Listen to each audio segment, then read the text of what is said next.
All right, welcome to another episode of Morsels, Muscles, and Mindsets, the show built on a basics work, best platform to help you stick consistently to your movement, eating, and thinking right habit.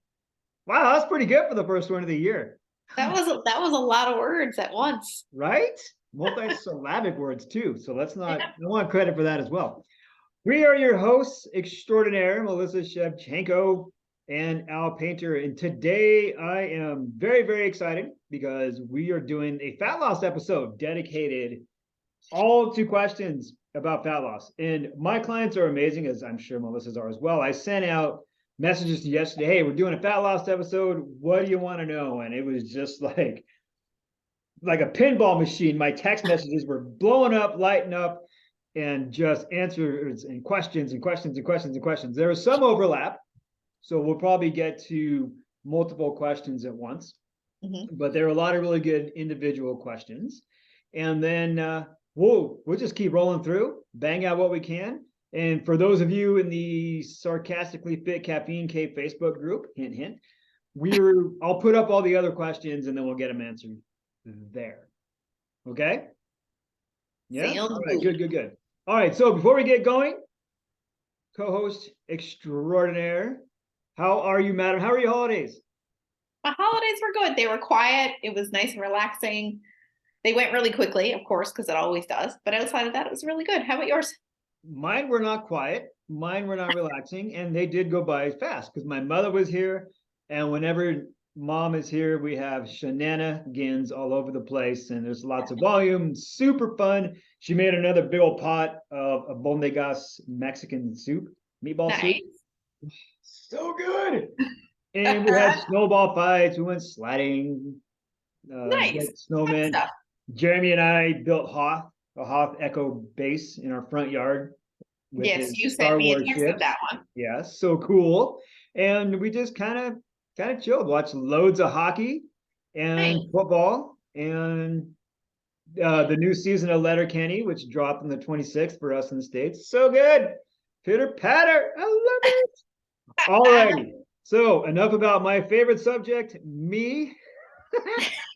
How about that one? Yeah, how about that one? Let us get going. Okay, so here's the first question we got. And this is a good one because there are so many different perspectives on this.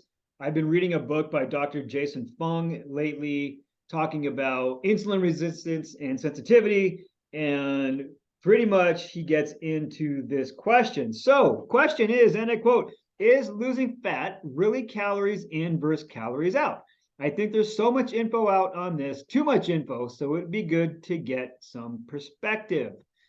Melissa, I'm going to hand you the mic and let you go now. So the science of fat loss states, yes, calories in versus calories out. You need to be in a calorie deficit in order to lose fat. There are a ton of other things that come into play: protein intake, how much movement you have, how your sleep is, how your stress management is. There are a ton of things that come into play, but you must have a calorie deficit in order to create fat loss. That is the number one.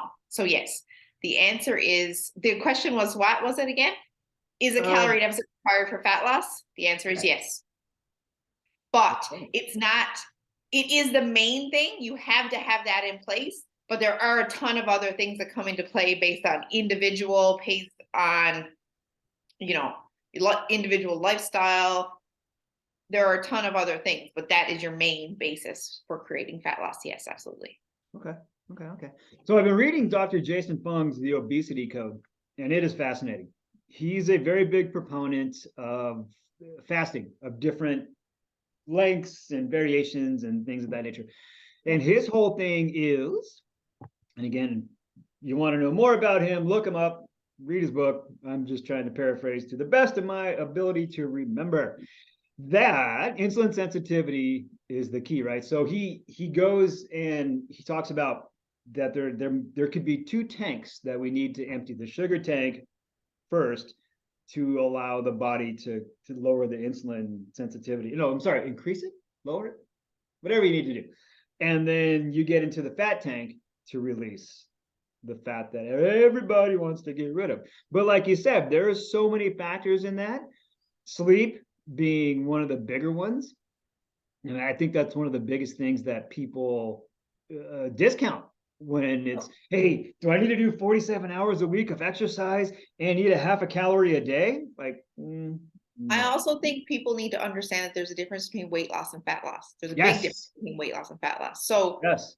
to create weight loss, so let's just say, for instance, you're in a calorie deficit, but you're not seeing your scale weight go down, or you are consistently in a moderate calorie deficit, you know this for sure, and your scale weight is not going down. That doesn't mean that you're not losing fat. You can stay the same weight on the scale and still achieve fat loss, because your scale weight is dictated by hormones, by insulin, by potential insulin resistance, by water weight, by lack of sleep, by hormones such as cortisol. Everything affects your scale number, but that doesn't mean that fat loss is not actually taking place. So the prime thing to remember is that if you know for sure you're in a moderate calorie deficit, but your scale weight is not moving, that doesn't mean that fat loss is not taking place. So yes, calorie deficit is a requirement for fat loss, but that doesn't mean necessarily that your scale weight is going to continuously go down all the time, every week, every day. The scale number is a tool that is also dictated by many, many, many things, because it fluctuates based on hormones, sleep, water, digestion, workouts, et cetera, et cetera. So then, of all of those things, hormone, sleep, digestion, et cetera, what would you recommend to people that they prioritize with a workout, A, B, with with their nutrition, to get that whole system to begin to do what they want physiologically? Honestly, what I do with my clients is try and educate them on letting the numbers and sizes and stuff like that go all together. Not so much that we're still not aiming for fat loss, but that at the end of the day, because you're aiming to create a lifestyle, the numbers and sizes will eventually go down, but you want to focus on how you feel overall. So I'm trying to educate my clients on the differences, like I just said, talked about it, between weight loss and fat loss. But if you want to go in a like priority of, I'm trying to create fat loss and it's not happening, what do I need to focus on? The number one thing is the calorie deficit, is getting consistent with the calorie deficit. Second thing, in my opinion, is movement overall. So like need activity, and then, random daily movement. If people don't know what need activity is, non-exercise activity thermogenesis. This is your movement throughout the day that is not necessarily workout oriented. And protein and fiber, those kind of things go hand in hand. Protein helps burn more calories through the digestive process. Fiber is important for digestion. And then need activity is your burning of calories randomly throughout the day, not by necessarily overexerting yourself, just by moving a lot, not sitting around a whole bunch. Even me, because I'm talking right now with my hands, as Al can see, I'm performing a need activity. So those kind of things matter. They make a significant amount of difference. There are other things that I would classify as priorities, and obviously your workouts come into play. That would be like probably next. Then there's things like sleep, stress management. For some people, I always recommend that my clients establish more of a routine and structure around their meal timing. It's not necessarily more important than a calorie deficit, as an example. But for me, because I'm also trying to help my clients regulate blood sugar, regulate their hormones and stuff, meal timing, meal structure, routine around your meals can also be important. But some of these things are individual. Like that one is a bit more individual than others. So are there optimal times during the day where you can, this is a two-parter. I just thought about this one. Okay, so Mediterranean diet, small breakfast, big lunch, small dinner, right?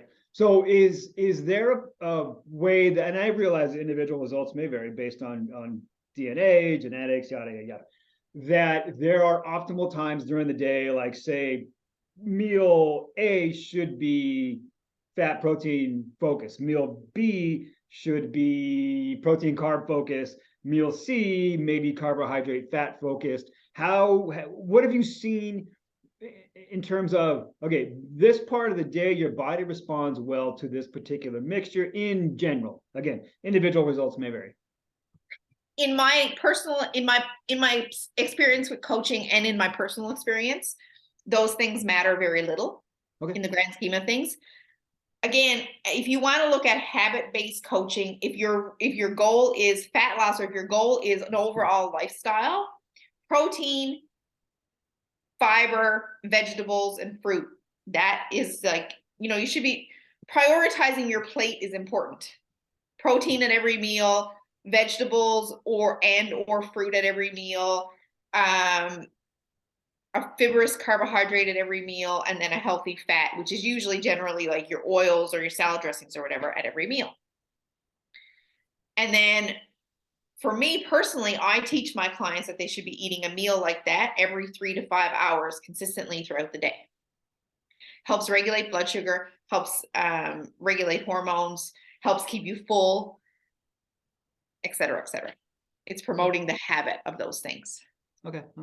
So then it seems like protein's big and that fat is okay, right? Because fat's been vilified for so long, and you and I on the inside, we know that fat is not the enemy, right? It's more sugar.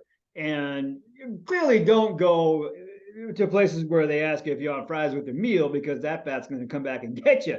But like, whole whipping cream, butter, olive oil, avocado, different kinds of tree nuts, those types of fats are okay. Yeah, there's a difference between like a healthy fat, like you said, avocado, nuts, olive oil, etc., versus deep fried stuff, for instance. And that's not to say you can't have deep fried stuff on occasion, but it's not a healthy fat.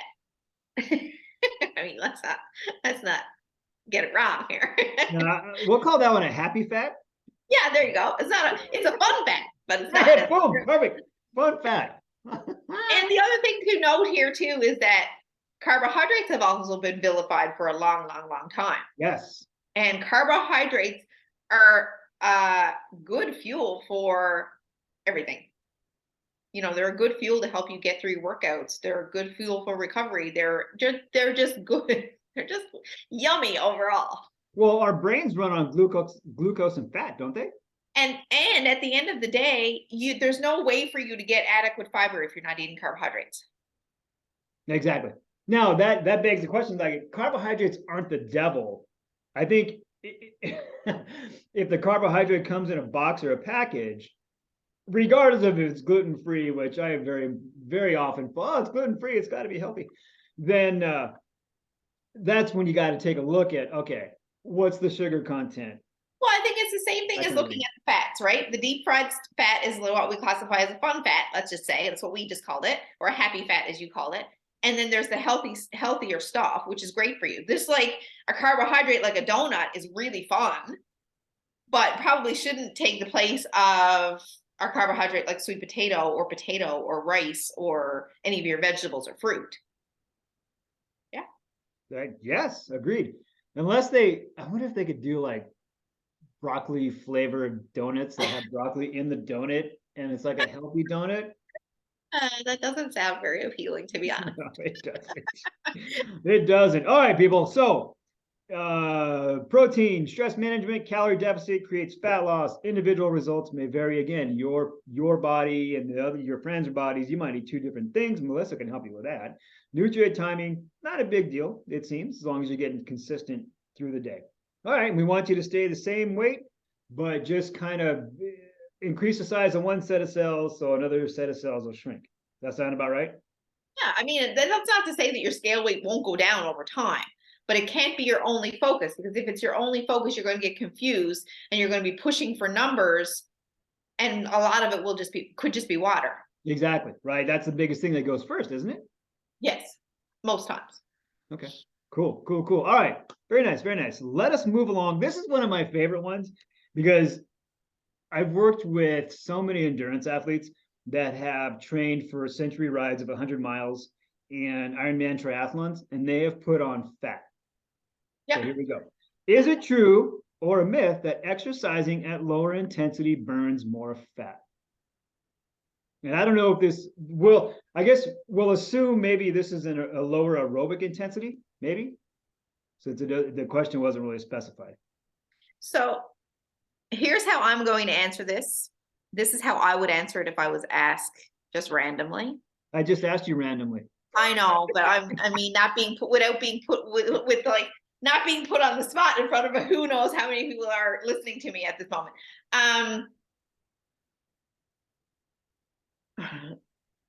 I don't believe exercise should be used as a method to burn fat.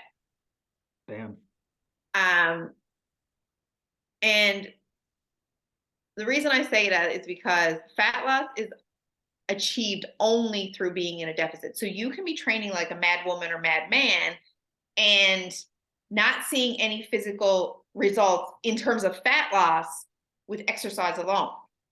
And it's way easier to eat 100 calories less than it is to burn 100 calories on a machine or through a workout. I believe that workouts should be used to be more and not less, to be stronger, healthier, have better endurance, et cetera, because if we go into all of our workouts with the mindset of I need to burn this many calories, or I need to be sweaty, or I need to be this, or I need to have my heart rate at this in order to achieve this, that's, in my opinion, that's not very empowering.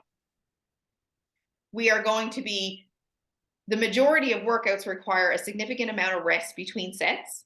They require adequate weight used to get stronger. Or if we're doing cardio, they still require effort that may not always have our heart rate really, really high in every case, and may not burn a ton, look like we're burning a ton of calories. And those machines are not, or our watch even is not accurate in terms of what it tells us a lot of the times. Yeah, I mean, you have to be wearing a chest strap if you want to know exactly where your heart rate is, because, and I know this firsthand because I've trained with wrist-based heart rate and a chest strap and taken my pulse, and the pulse manually taken and the chest strap are typically 1-to-1. The wrist is good for steady state heart rate, but for spikes in heart rate, you got to either do it manually or you have to go with a chest strap. Yeah, I agree 100%. You know, it's funny. Rachel Cosgrove wrote something for Two Nation years ago, and I believe it's called The Final Nail in the Cardio Coffin. And she trained for an Ironman triathlon and put on body fat because, again, if I'm remembering and hopefully I'm paraphrasing correctly, her body got so efficient at burning calories. And I think she continued to put in the same amount of energy into the tank that wasn't being burnt. And then her body stored it as fat. The body adapts from what I can, and again, I'm not an endurance athlete professional, so I don't train a lot of endurance athletes. Majority of my clients are looking for fat loss, changing of lifestyle. You know, they're into strength. They want to learn how to strength train, get stronger, etc. I do have some clients who train for like a marathon or half marathon, but you know, I don't train a lot of endurance athletes. My understanding is that the more cardio you do, the more your body adapts to it. So your body becomes, as you mentioned, more efficient at burning, and then it doesn't burn as many calories in, say, when you start, it might burn a ton of calories in it to do a 10K, but as you get better at that 10K, it doesn't burn nearly the same amount of calories. So if you're taking in the same amount of food, you could potentially be gaining or not seeing any change in your body. I ran for years and years and years and years and years and years and years and didn't see any change in my body composition. Didn't see any change in body weight because my nutrition didn't change. So because my nutrition didn't change, because I wasn't in a calorie deficit, I saw no change whatsoever. I was running like a mad woman, constantly doing cardio, but not seeing any change in my physique because I didn't have a deficit in place at the same time. And that begs the question of, and I've seen this so many times, from what I understand, cardio workouts, the energy expenditure essentially ends when the workout does, or very, very, very shortly thereafter. The only go ahead, sorry. Okay, as to where a strength training workout, the engine can stay hot up to 72 hours, depending on the intensity and loads moved and rest periods and all that kind of thing. Yeah. And the other thing is that I think the difference is, like with low intensity cardio, you're correct. As soon as you leave the activity, you're no longer burning any calories. You might burn more, you burn calories during the activity itself. But I think and again, I'm not an expert in this, so I don't know this for sure, but I think with more HIIT endurance style, high intensity interval training, I think you burn some post the same as you would with strength training, but I'm not sure what the comparisons are there. Yeah, I mean, there's statistics based on, I mean, everywhere you could find it easily. X pound person will burn X amount of calories in the workout, and then if it's strength training related, X amount up to X amount of hours post, because of EPOC, which is so dumb because it's post exercise oxygen consumption, and yet the acronym is spelled incorrectly. It's just like, come on, fitness industry, help me out here. Okay, so then can we safely agree that lower intensity burns fat is probably closer to the myth end of the scale than fat? Yep, we can agree. Okay, so then with that being said, it sounds like we are also in agreement that strength training should be the priority for fat loss. Period. For fat loss, yes. That's we may as well stipulate that when we say that, we're not saying that cardio doesn't have its benefits. Correct. We are not saying that cardio shouldn't be included in a healthy lifestyle. Correct. But when it comes to fat loss, strength training should be the priority exercise-wise. Yes, agreed. Now, again, I'm also a huge advocate for fat loss, neat activity needing to be something that people are conscious of there as well. Sure. Because it's important. But adding in extra cardio or doing a ton of cardio to create fat loss, in my opinion, is not wise for many reasons. Well, from a couple of different perspectives, I would think from the efficiency perspective, right? Finding time to do 30 to 60 minutes of a strength training workout, recover from that, and then still try to put your body and your schedule and your sanity through cardiovascular, which again is good because you need that cardiovascular health. And there's so many benefits. I mean, the cardiovascular benefit, one of the biggest ones for me, is from the neck up. I just feel better after I do it. That's right. The mental right? You get those feel good hormones and everything else. Yeah. But from an efficiency perspective, in a real world setting, how many people have 8 hours a week that they can dedicate to training? Realistically, right? Yeah, and I think, and again, this kind of goes back to how I just answered the last question. For me, workouts, I try and teach my clients that workouts shouldn't be about punishment. You're not punishing yourself. You don't want to punish yourself with a bunch of workouts to achieve numbers and sizes and changes in physique. Sure. What you want to do is aim to make your body an efficient machine so that it burns calories without having to do a ton of work. So the more muscle you can maintain as you lose fat, the more muscle you can build as you achieve your goals, your fat loss goals, the more muscle you have on your body at the end of the day, when you say go into maintenance for fat loss, the better your body is going to be at just keeping and maintaining that physique that you've worked hard to achieve. And again, my opinion is that workouts should be about pushing yourself to be more and not becoming less. That's always been it's been my motto since I learned the hard way that, trying to push and push and push and push and do more and more and more and more workouts is not sustainable, because lifestyles change, work changes, kids come along, everything changes, and you just can't keep up with that. Like you said, who has time to be in the gym for however many hours a week trying to keep up on top of cardio and weightlifting and everything, when we can do 3 to 4 workouts a week, strength training 30 to 45 minutes or 30 minutes to an hour, and get the same benefit, and then include a bunch of, movement with our kids or activities outside or fun stuff that still gives you some cardio benefit. Yeah, and Ross Edgley wrote a book called The World's Strongest Book, I believe. And he talks about, okay, look, you can go after one thing and do it really well, but it's really hard to go after multiple things in fitness at once and do nothing but be jack of all trades and a master of none. And I mean, there are people out there who will definitely argue with us about the fact that they feel that cardio should be the number one exercise when you're looking to achieve fat loss. I disagree with that statement for two reasons. One, because I've been in those shoes where I was doing a ton of cardio, hoping to achieve fat loss and not getting anywhere. In terms of physique change, I might have gotten what we would classify as skinny fat, but I never had any muscle. I didn't have any definition. I was looking for toning and I wasn't getting it. I started weight training and obviously really honed in on my nutrition at the same time. And that's when my body composition changed.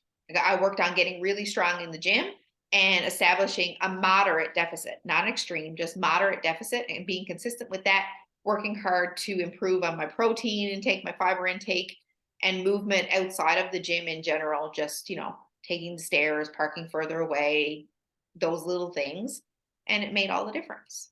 And it was Well, not hard on my body. no, or I my agree, and that's exactly the point that I think a lot of people miss is that if you've got muscle imbalances and you're riding, running, swimming, and your joints are out of alignment and things start to hurt, then how much sense does it make to use that as a primary fat loss tool?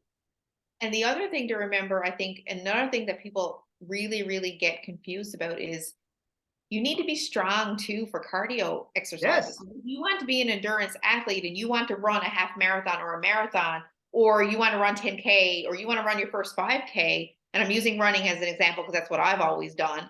You need to be strong for those things. Yeah.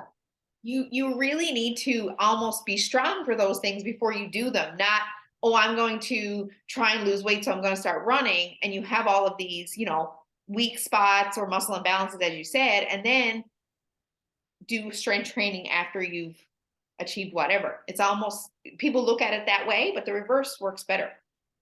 Yeah, if you don't have a foundation, then you're shooting a cannon from a canoe, and what's the point, right? Your cardiovascular system is important, but at the end of the day, your strength foundation is what is going to get you across the line, mile 26, mile 100 on a bike, or if you're really crazy on your feet. And you need that from so many different perspectives. And again, my opinion is biased, and I work with endurance athletes, and I used to be one, am one, don't know if I am still one. But I know firsthand that when I let my strength workouts go and I up the ante of my riding, I don't feel as good. And when I No, I change mean, that or level it out, I begin to feel better. yeah, and I mean, I honestly started the exact same way I'm telling people who are listening not to. I started with running. I started by I'm going to run and I'm going to enjoy it and yada yada. And I've done running since I've been stronger, and my running is better now that I'm stronger than it was before when I wasn't including any weight training and I wasn't strong and I had no background really, and I was just running for the sake of running. Yeah, they're an odd breed. Like I mean, I've seen people mummified with tape as they run with a brace on every joint possible. And it's just kind of like, if you need that much additional support, your cardiovascular condition is the least of your concerns because your Yeah. body's letting you know you are not strong enough to do this activity. So maybe you should change your priorities momentarily, not permanently, just momentarily. Go back, put your foundation underneath you, and then slowly build up mileage, distance, whatever. Yeah, agreed. All right. Wonderful. Wonderful. Wonderful. Well, we are 2 for 2, madam, being in agreement and geniuses on each topic. Okay. I like this one. I get this one quite a bit. You probably do as well. If I'm exercising and eating healthy, what are other things hindering my weight loss in my 40s? And there were also a couple of questions in regards to fat loss over 50. So losing visceral fat and that kind of thing. So I'm going to lump these in together.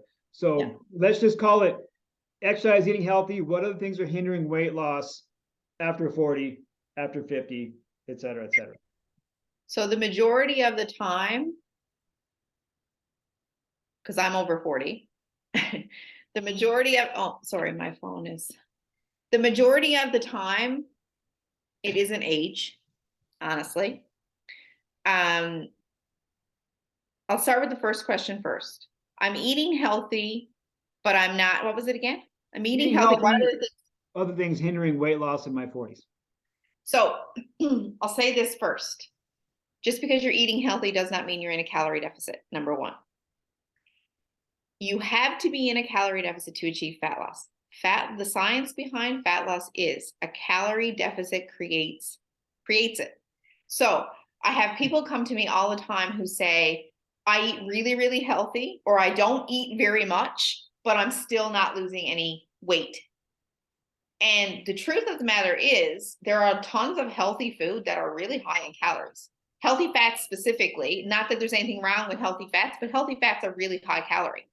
Things like nuts, seeds, butters, nut butters, oils, those things are pretty high calorie. So oftentimes when people, and like your daily coffee is probably very high calorie, as an example. So you're likely, if you're eating healthy, that's great, but that doesn't mean you're in a deficit. So if your goal is fat loss, you need to be in a deficit to achieve it. That would be the first thing.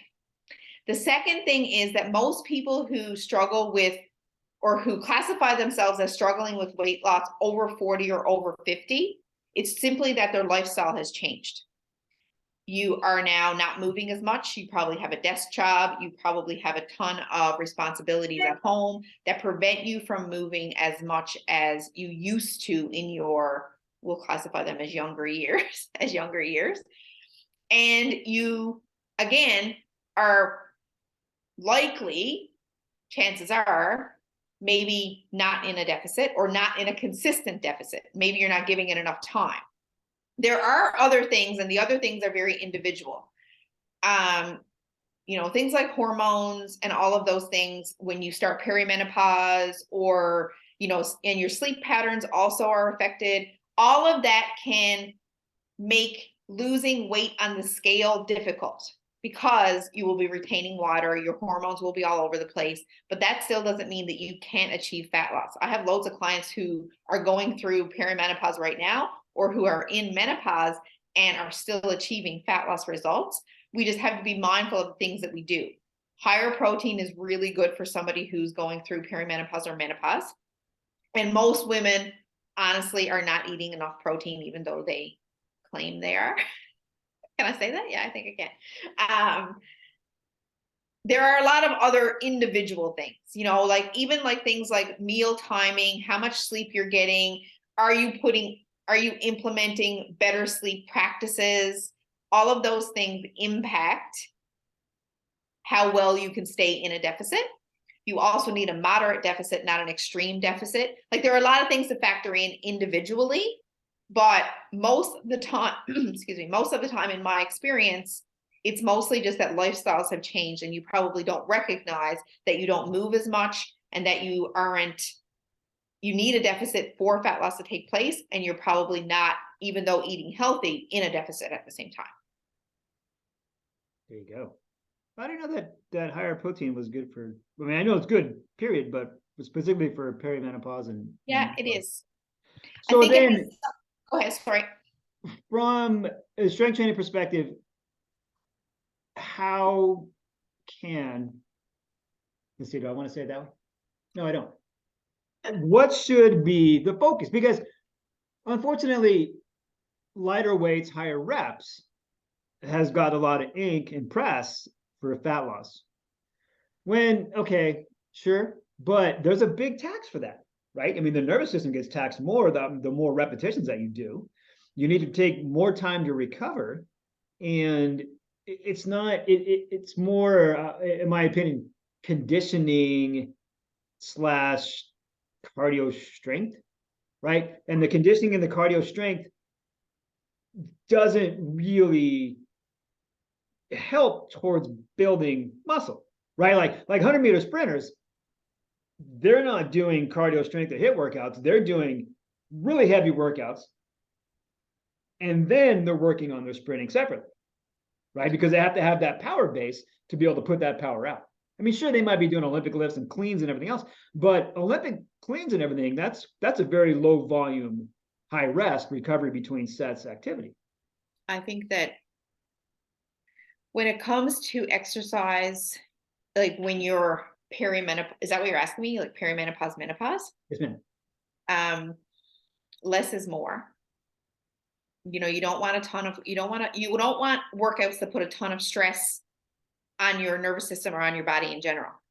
So like less, in my professional opinion, less is more, but less is often more anyway. Right. Keeping it simple, basic movement patterns. I usually program for people who are in like perimenopause, perimenopause or menopause, like 3 to 4 total body workouts a week, but like maybe only like 6 exercises in each supersets. And I vary the rep ranges. So not like extremely heavy, like powerlifting heavy, Right. but like maybe rep ranges of like the 8 to 12 range with some maybe 15s in there. But again, because you're doing 3 or 4 total body workouts, it doesn't require a ton of recovery. That makes sense? Yeah, and to that point, what about recovery between sets? What are you recommending? 45, 60, 90 seconds plus? I'm usually doing 90 seconds. Nice. See, that's the other thing too, is I think that one of the plots that gets lost is that the heart rate has to stay up the entire time for fat loss, which sure, okay, we again gotta have that deficit. However, if the battery isn't fully recharged in between sets, then you can't really attack the next set with the intensity that you need to make a difference, because your battery is still trying to recover and you're trying to drain it before it tops itself off. Exactly. And the other thing we have to keep in mind when we're dealing with like perimenopause, menopause, or any like hormonal related women issue, I'll call it, is chances are they're not sleeping that well. Chances are they're feeling a ton of stress internally, even if they don't necessarily always feel it externally. So we have to always program or plan for around that, because we already know they're not sleeping well. So like doing a bunch of HIIT is not going to help because their body's already under a ton of stress internally. Yep. So those kind of things need to be taken into consideration. Like for all my perimenopausal, menopausal clients, I will never tell anybody not to go for a walk, but there are a lot of other cardio stuff that creates more stress internally that's probably not highly recommended during those times. That makes sense? Very much so. Yeah, and I think it comes down to that mentality of more is more, when really more isn't more. It's going to lead you to doing less because you got that candle lit at both Exactly. ends, and eventually your body's going to either give you a nice number on a thermometer, or get you aches and pains you can't get rid of. Yeah, exactly. Yeah. All right, cool. Then let us move along to the next question. And all right, I know diet is a critical component. We covered this to some extent. I know diet is a critical component, but what are actionable changes that will make a difference? And I'm assuming difference for fat loss. And maybe let's go with kind of actionable changes in the next 60 minutes kind of thing. Maybe, I think, is what this question's about. What do you mean actionable changes in the next 6 Well, months? I'm assuming more water, less cardboard carbs, right? That Okay. kind of thing. Okay, so yes. So I'll say yes, nutrition is the main factor. Again, we've already gone over this. You need a deficit. So the first thing you need to ensure, if you're looking for fat loss and you want to ensure you're in a deficit, is actually tracking to be in a deficit. There are a ton of free calculators online, or you can hire a coach like myself or Al to create a deficit for you. Make sure you're in it. Make sure you're getting a moderate deficit, not an extreme one. After you do that, or even before you do that, if you want to, you can just focus on habits. Things like improving your hydration, getting more water. Things like adding protein to all of your meals, a serving or a serving and a half. So say like 4 to 6 ounces of protein with each of your meals. Maybe having a protein shake every day to increase your protein, whatever the case may be. Adding more fiber to your day is another good one because that'll improve your digestion. Adding more walking to your day, neat activity to your day, adding, getting more steps, whether you're counting steps or not, but just being more mindful of how much you're moving throughout the day. If you're not getting 7 to 9 hours of sleep each night, adding more sleep to your days. What else? Adding more vegetables and fruit to your meals. Having vegetables and fruit with all of your meals is a really great way to do it. My train of thought is gone. Do you have anything else? That's what I can think of off the top of my head. More coffee. No, can't do that. No, that's pretty comprehensive. I will even let's take that to the cortisol level and maybe not consume stressful things online, right? Yeah. I mean, not don't put your head in the sand, but if you know seeing a certain person's account on a social media just grinds your gears, then don't do it, right? Stress management is a bigger proponent of fat loss than most people think. That's why like getting adequate sleep is important, because if not, your body's already under stress. Not consuming news that just sets you off, or staying away from social media accounts, as Al pointed out. Doing things that make you feel good about yourself and about life. All those things matter. How you talk to yourself matters. Makes a big difference. The conversation going on in your head with yourself should be positive, or at least neutral, where you're not always degrading yourself and making yourself feel like poo. That's funny, because my conversation's internal monologue is like about Batman and well, at least it's sports and all kinds of silly things. Yeah, the self-talk is huge, is so big. And those are issues that we can't help people with, but that's a big one. Yeah, the stress management for sure. I recently went through my Twitter feed and I started at Live Happy Magazine and saw who they follow. Basically, I loaded it up with tons of positive psychology people. Yeah. So their posts would come through more. So now it's pretty much sports, comic book movies, fitness professionals, and positive psychologists for the most part in my Twitter feed, which is helped quite a bit. Yeah. Quite a bit.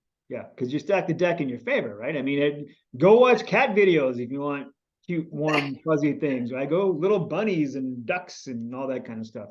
Exactly. Yes. All right, cool.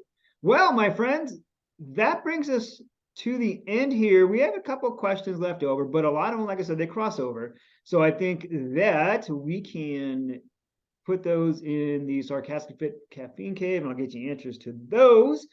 If you have more questions about fat loss, creating caloric deficits, that is Melissa's department. She is the expert that I will defer you to. If you want workouts to put on muscle to make her life easier to create those nutrition plans, we can talk. But if you want the nutrition stuff, Melissa is your go-to resource. And if they wanted that information, where would they go to find you? They can find me on Facebook. In my free community, it's called Fit Girls Rock Building Badasses. I have a business Facebook page called Fit Girls Rock, and then my own page is just Melissa Shevchenko. I like getting new friends. Yay. And I have an Instagram account called fitgirlsrock.melissa. Yeah, and I would highly suggest following Melissa just to see how she uses and accessorizes, more importantly, different shades of Chuck Taylors. It is an exquisite adventure in fashion forward accessorizing and thinking. It's very impressive. It makes me jealous, and it makes me want to spend money that I shouldn't. So there we go. Yes. And if you want to find me at Do You Integrate across the platforms, and Sarcastically Fit Caffeine Cave on the Facebooks. And there you go. That's my story, and I'm sticking to it. Any parting words, madam? No, I think we covered everything with those questions, I think. Yes. Bottom line is you need a deficit to achieve fat loss, regardless of what age you are, where you're at. The deficit is what matters. Okay, let's can we leave the folks with need the deficit. You got to lift the weights for the muscle. Again, for fat loss specific, not to run marathons, not to finish centuries, not to race this is and that's. For fat loss specifically, pick the weights up, put the cardio down. Does that sound about right? Yeah. Okay, cool. And then eat more protein with each meal. Yep. Yeah. More sleep, more water. more fiber, more veggies, more fruit, better stress management. And just so we put it out there, we're not saying there's anything wrong with cardio, but we're talking about fat loss specifically. Yeah, exactly. Not cardiovascular health, fat loss specifically. Okay, people, you have yourselves an amazing week, and we will see you next time. Bye-bye. Bye.